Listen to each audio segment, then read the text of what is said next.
জুলাই গণঅভ্যুত্থানে প্রায় অর্ধশত মানুষকে হত্যার মূল আসামি উত্তরা পূর্ব থানার সাবেক ওসি শাহ আলমের গ্রেফতারের দাবিতে বিক্ষোভে ফুঁসে উঠেছে ছাত্র জনতা। যারা থানা থেকে তাকে পালানোর সুযোগ করে দিয়েছে তাদের দৃষ্টান্তমূলক শাস্তির দাবি জানিয়েছে বৈষম্য বিরোধী ছাত্র আন্দোলন। ওসি শাহ আলমের গ্রেফতারে সারা দেশে রেড অ্যালার্ট জারি করেছে পুলিশ। বরখাস্ত করা হয়েছে উত্তরা পূর্ব থানার কর্তব্যরত এএসআইকে।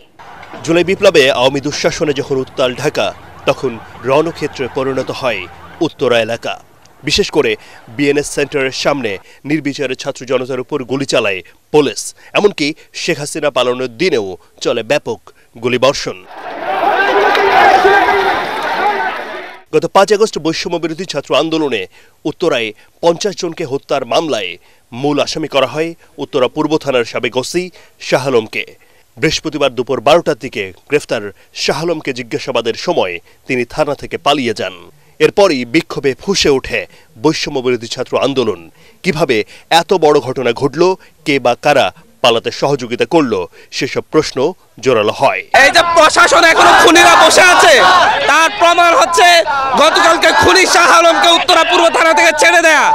আমরা অতি দ্রুত উত্তরা পূর্ব থানার যে প্রশাসনিক কর্মকর্তাগুলো আছে প্রত্যেককে ক্লোজ করে উচ্চতর তদন্তের মাধ্যমে তাদের বিরুদ্ধে ব্যবস্থা নেওয়ার জন্য আহ্বান জানাচ্ছি। জুম্মা বিএনএস সেন্টারের সামনে বিক্ষোভ করেন ছাত্র নাগরিকরা।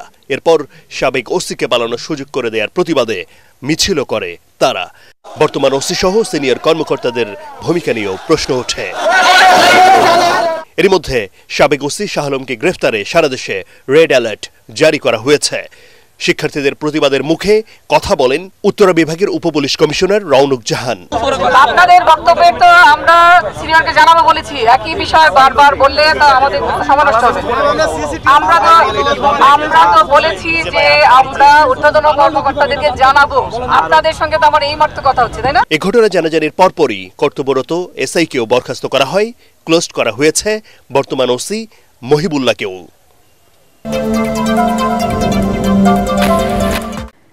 ঢাকা মেডিকেল কলেজের মর্গে থাকা জুলাই বিপ্লবে নিহত 6টি লাশের সন্ধান পেয়েছে বৈষম্য বিরোধী ছাত্র আন্দোলনের গণঅভ্যুত্থান বিষয়ক বিশেষ সেল। ময়নাতদন্ত প্রতিবেদনে আঘাতজনিত কারণে 5 জনের এবং উপর থেকে নিচে পড়ে একজনের মৃত্যু হয়েছে বলে উল্লেখ করা হয়েছে। ঢাকা মেডিকেল কলেজ হাসপাতালে সংবাদ সম্মেলনে এসব তথ্য জানান বিশেষ সেলের সম্পাদক হাসান ইনাম। জুলাই বিপ্লবের শুরুতে কোটা এবং পরে স্বৈরাচার পতনের আন্দোলনে যেভাবে ছাত্র জনতাকে হত্যাকাণ্ডে মাতে বিগত আওয়ামী লীগ সরকার, তাতে শহীদদের সংখ্যা এখনো অজানা। বাড়ছে শহীদদের তালিকাও। এমন একটা সময় খোঁজ মিলল আরও 6 জনের মরদেহ। 6টি মরদেহই জুলাই গণঅভ্যুত্থানের দাবি করে মৃত্যুর কারণ নিশ্চিত করতে আবারও ময়নাতদন্তের দাবি জানান গণঅভ্যুত্থান বিষয়ক বিশেষ সেলের সম্পাদক হাসান ইনাম। আমাদেরকে শাহবাগ থানা নিশ্চিত করেছে যে লাশগুলোর ময়নাতদন্ত করা হয়েছে। 5 জনের, এখানে যে 6টার মধ্যে 5 জনের ময়নাতদন্তের রিপোর্টে মৃত্যুর কারণ হিসেবে লেখা হয়েছে আঘাতজনিত কারণে মৃত্যু, আর 1 জনের যে এনামুল তার মৃত্যুর কারণ হিসেবে লেখা হয়েছে ডিজিজড, উপর থেকে নিচে পড়ে মৃত্যু। মরদেহগুলো পরিবারের কাছে পৌঁছে দিতে বিশেষ সেল কাজ করছে বলে জানিয়ে তিনি বলেন, ইতিমধ্যে মৃতদেহগুলোর ডিএনএ ও মৃতদেহের পরিহিত আলামত সংগ্রহ করা হয়েছে। যত দ্রুত সম্ভব আমরা যেন এটা মিডিয়ার মাধ্যমে এবং আমাদের বিভিন্ন চ্যানেলের মাধ্যমে এটা প্রচার করি। এই যারা ফ্যামিলি এখনো খুঁজে পায়নি, বিভিন্ন যারা মনে করছে গুম হয়েছে বা গণকবরে চলে গেছে, এরা যেন একটু আসে এবং লাশগুলো দেখে। এবং যেহেতু এখানে ডিএনএ সংরক্ষণ করা হয়েছে, ডিএনএ টেস্ট করলে আশা করি আমরা এটা করতে পারবো, স্যাম্পল মিলাতে পারবো। গণঅভ্যুত্থানে অংশ নেওয়া পরিবারের কোনো সদস্য নিখোঁজ থাকলে গণঅভ্যুত্থান বিষয়ক সেলের সাথে যোগাযোগ করার আহ্বানও জানান হাসান ইনাম। আমাদের সেলের এই লাশ বিষয়ক যোগাযোগের নাম্বার 01621324187। নতুন বাংলাদেশ বিনির্মাণে সবাইকে একসাথে কাজ করার আহ্বান জানিয়েছেন বিএনপি মহাসচিব মির্জা ফখরুল ইসলাম আলমগীর। খালেদা জিয়ার বিদেশ যাত্রাকে কেন্দ্র করে যারা -2 ফর্মুলা বাস্তবায়নের স্বপ্ন দেখছে তাদের সেই আশা কখনোই পূরণ হবে না বলে জানিয়েছেন বিএনপির স্থায়ী কমিটির সদস্য আমির খসরু মাহমুদ চৌধুরী। আরেক নেতা নজরুল ইসলাম খান বলেছেন, গণতন্ত্র প্রতিষ্ঠার সংগ্রামে জামায়াতের সাথে বিএনপির দূরত্ব নেই। তরুণদের মাঠমুখী করার লক্ষ্য নিয়ে জিয়া আন্তঃথানা ফুটবল টুর্নামেন্টের আয়োজক ঢাকা মহানগর উত্তর বিএনপি। রাজধানীর মিরপুরে সিটি ক্লাব মাঠে টুর্নামেন্টের উদ্বোধন করেন বিএনপি মহাসচিব মির্জা ফখরুল ইসলাম আলমগীর। এর আগে প্রধান অতিথির বক্তব্যে তিনি অভিযোগ করেন, ফ্যাসিস্ট আওয়ামী সরকার বিগত 15 বছরে দলীয়করণ করে ক্রীড়াঙ্গন সহ দেশের প্রতিটি প্রতিষ্ঠানকে ধ্বংস করেছে। এখন আধুনিক বাংলাদেশ বিনির্মাণে তরুণদের ভূমিকা অনস্বীকার্য। অগ্রসর সমৃদ্ধ আন্তরিক একটি বাংলাদেশ নির্মাণ করতে, সেখানে তরুণদের ভূমিকাটাই হচ্ছে সবচেয়ে বড় ভূমিকা। আসুন আমরা আমাদের ভাবতে চাই যে স্বপ্ন, সেই স্বপ্নকে বাস্তবায়িত করার জন্য আমরা বাংলাদেশ নির্মাণের জন্য আমরা সবাই একসাথে একযোগে কাজ করি। এদিকে 15 বছর পর দেশে ফেরা যুক্তরাষ্ট্র বিএনপির নেতাকর্মীদের নিয়ে দলের প্রতিষ্ঠাতা জিয়াউর রহমানের সমাধিতে শ্রদ্ধা জানান আমির খসরু মাহমুদ চৌধুরী। পরে সাংবাদিকদের প্রশ্নের জবাবে তিনি জানান, বিরাজনীতিকরণের মন গড়া তত্ত্বে বিএনপিকে নিশ্চিহ্ন করা যাবে না। ত্যাগের মধ্য দিয়ে বিএনপি এখন আগের চেয়ে অনেক শক্তিশালী। -2 কথা যারা বলে এগুলো তাদের, অনেকে বলে না উইশফুল থিঙ্কিং, ইংরেজিতে বলে না আশা আর কি। ওই আশা জীবনে পূরণ হবে না। ওইটা এরশাদ পারে না, ওইটা 111 পারে নাই। আর এখন তো বিএনপি আজকে তার চেয়ে অনেক বেশি শক্তিশালী দল।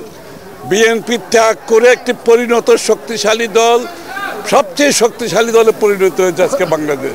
সুতরাং ওই সমস্ত মন গড়া কথা বলার, ওগুলোর উত্তর দেওয়ার আমি কোনো প্রয়োজনীয়তা মনে করি না। অন্যদিকে দলীয় চেয়ারপারসনের গুলশান কার্যালয়ে জাতীয়তাবাদী সমমনা জোটের সাথে বিএনপির লিয়াজো কমিটির বৈঠক শেষে নজরুল ইসলাম খান জানান, নীতিগতভাবে জামাতের সাথে তেমন কোনো দূরত্ব নেই বিএনপির। দূরত্বর কিছু নাই। তারাও গণতন্ত্র চায়, তারাও নির্বাচন চায়, তারাও মানুষের অধিকারের কথা বলে, আমরাও বলি। কিন্তু যদি কেউ কখনো বলে আর কি যে শুধু তারা দেশপ্রেমিক, তাহলে তো আমাদের কষ্ট লাগবেই।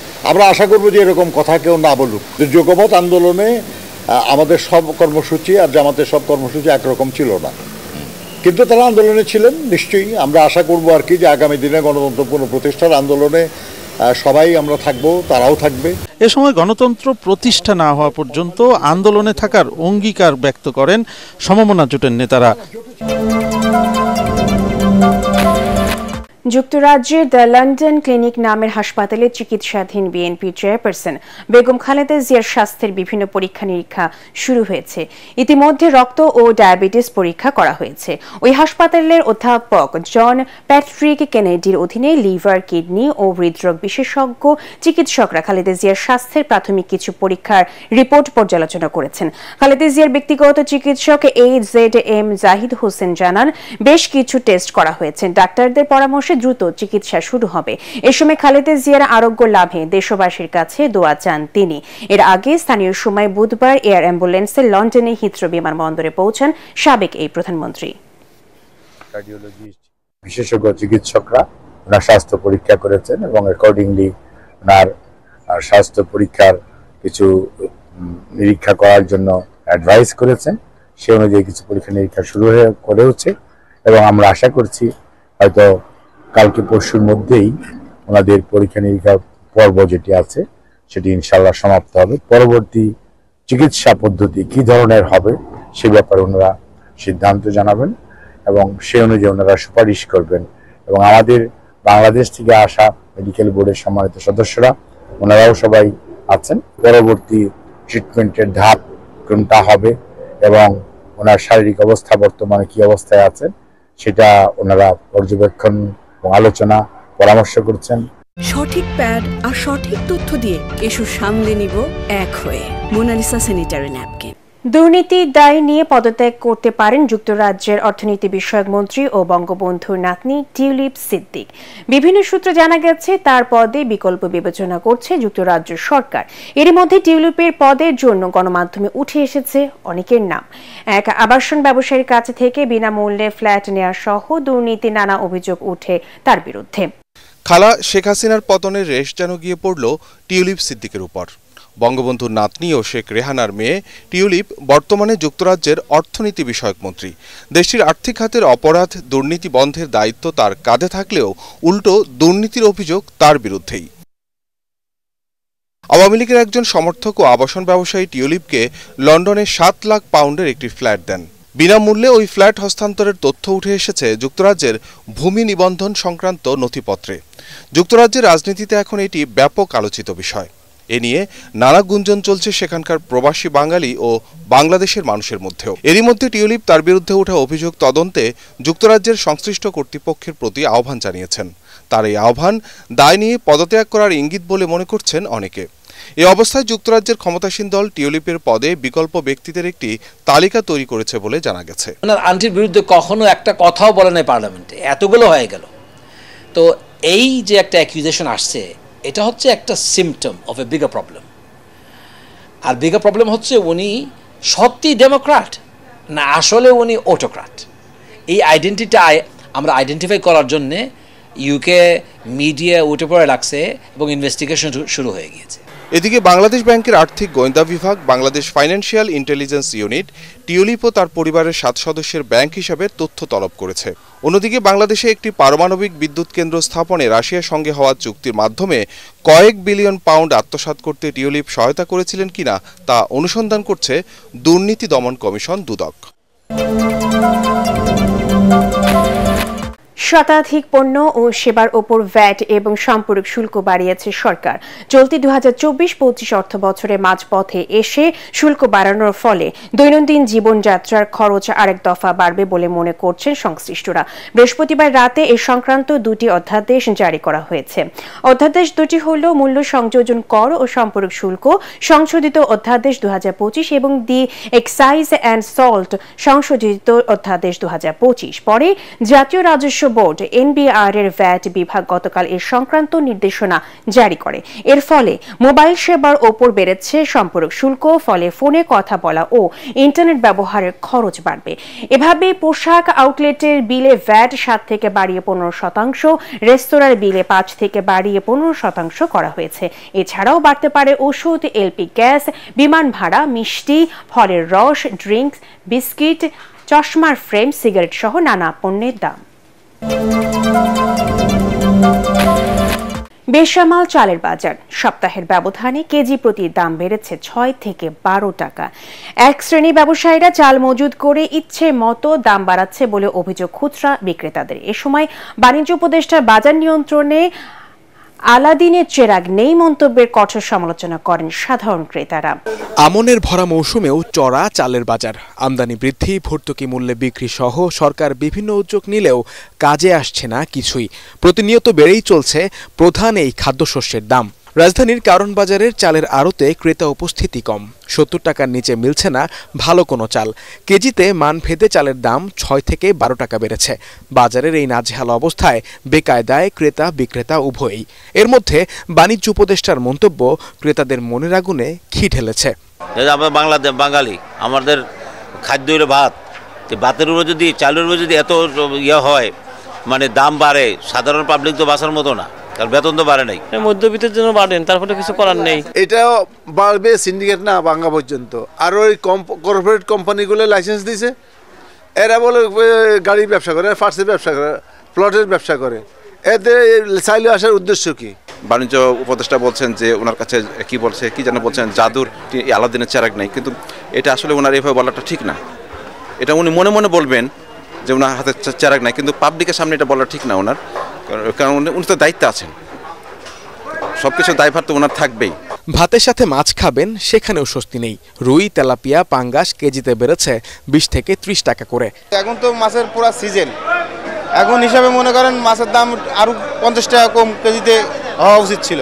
কিন্তু সেই হিসেবে হচ্ছে না। যে মাছের দাম রেগুলার যে জিনিসটা দেখাইতেছে ওরা বারবার বলতেছে যে সিন্ডিকেট সিন্ডিকেট সিন্ডিকেট তো ব্যক্তি যে বিজনেস করতে সেও তো একটা সিন্ডিকেট, তার সিন্ডিকেটটা ভাঙবে কি? নিম্ন মধ্যবিত্তের জন্য আসলেই কষ্টকর হয়ে যাবে, মধ্যবিত্তের জন্য কিছুটা কষ্টকর হয়েই যায়।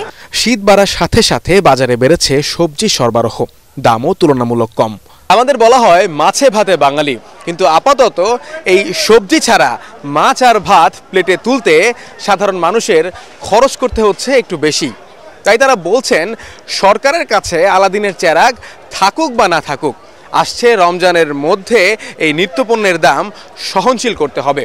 কেননা অন্য সব সরকারের চেয়েও এই অন্তর্বর্তী সরকারের কাছে তাদের প্রত্যাশাটা একটু বেশি।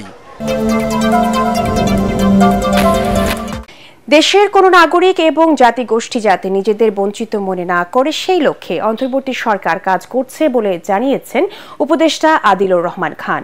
সকালে রাজধানীতে বাংলাদেশ বৌদ্ধ মহাবিহারে আয়োজিত অনুষ্ঠানে তিনি একথা বলেন। জুলাই বিপ্লবের স্বপ্ন বাস্তবায়নের পরিকল্পনা অনুযায়ী সংস্কার শেষে বর্তমান সরকার বিদায় নেবে বলেও জানান উপদেষ্টা। এ সময় ধর্ম উপদেষ্টা বলেন ৬৮ কোটি টাকা খরচে নেপালে একটি কালচারাল সেন্টার করার উদ্যোগ নেওয়া হয়েছে। এর মাধ্যমে বাংলাদেশের বৌদ্ধ সংস্কৃতি ও সাম্প্রদায়িক সম্প্রীতি ত্বরান্বিত হবে বলে আশা তার। এ সময় সর্বজনীন শ্মশানের ভিত্তিপ্রস্তর স্থাপন ও শ্রীলঙ্কা থেকে আনা বোধি চারা রোপণ করা হয়। অনুষ্ঠানে নরওয়ে, যুক্তরাজ্য ও ভারতের রাষ্ট্রদূত উপস্থিত ছিলেন। জুলাইয়ের ৩৬ দিন যেইভাবে সমস্ত ধর্মের তরুণ যুবকরা রক্ত দিয়েছেন অন্যায়ের বিরুদ্ধে, যেভাবে বাংলাদেশকে তারা স্বপ্ন দেখেছিলেন সেটা কিছুদূর বাস্তবায়নের দায়িত্ব যেহেতু আমরা পেয়েছি, আমরা তা পালনের চেষ্টা করছি। নেপালের লুম্বিনী, এটা কপিলাবস্তুতে লুম্বিনী ডিস্ট্রিক্ট, লুম্বিনীতে আমরা প্যাগোডা এবং বুদ্ধিস্ট কালচারাল সেন্টার প্রতিষ্ঠা করতে যাচ্ছি। আপনারা যারা বাংলাদেশের তীর্থযাত্রী নেপালে যাবেন, ওই কালচারাল সেন্টার আপনারা দেখতে পারবেন এবং ওখানে আপনারা ধর্মীয় কর্মকাণ্ড সম্পন্ন করতে পারবেন। তীব্র ঠান্ডায় কাঁপছে সারা দেশ। সকালে পঞ্চগড়ের তেঁতুলিয়ায় দেশের সর্বনিম্ন তাপমাত্রা রেকর্ড করা হয়েছে ৭.৩ ডিগ্রি সেলসিয়াস। আবহাওয়াবিদ শাহিনুল ইসলাম জানান, উত্তরাঞ্চলের ৯ জেলায় বইছে শৈত্যপ্রবাহ। জেলাগুলো হল রাজশাহী, পাবনা, নওগাঁ, দিনাজপুর, পঞ্চগড়, যশোর, কুষ্টিয়া, চুয়াডাঙ্গা ও গোপালগঞ্জে। গতকাল থেকে শুরু হওয়া মৃদু শৈত্যপ্রবাহের কারণে জনদুর্ভোগ বেড়েছে। এর সাথে উত্তরের হিমেল বাতাস নতুন করে বাড়িয়ে দিয়েছে শীতের মাত্রা। শীত উপেক্ষা করেই জীবিকার তাগিদে বের হচ্ছে নিম্ন আয়ের মানুষ। অনেকে বিভিন্ন স্থানে খড়কুটো জ্বালিয়ে শীত নিবারণের চেষ্টা করছেন। এদিকে হাসপাতালগুলোতে বেড়েছে শীতজনিত রোগীর সংখ্যা। আবহাওয়া অফিস জানিয়েছে শীতের দাপট আরো কয়েকদিন অব্যাহত থাকবে। চুয়াডাঙ্গায় সকালে সর্বনিম্ন তাপমাত্রা রেকর্ড করা হয় ৮.৫ ডিগ্রি সেলসিয়াস, যা এই মৌসুমে জেলার সর্বনিম্ন তাপমাত্রা। খুবই ঠান্ডা, ঘর থেকে বার হওয়া যায় না, কোনো কাজ কাম করা যায় না, প্রচুর ঠান্ডা। বাচ্চা কাচ্চা ধরে খুবই আছি ঠান্ডার মধ্যে। হাওয়া বাতাসে মানুষজন ভ্যানে ভাড়া উঠতে চায় না, ইনকাম কমে গেছে, এরপরও বাইরে হতে হচ্ছে, যে কষ্টে আছে।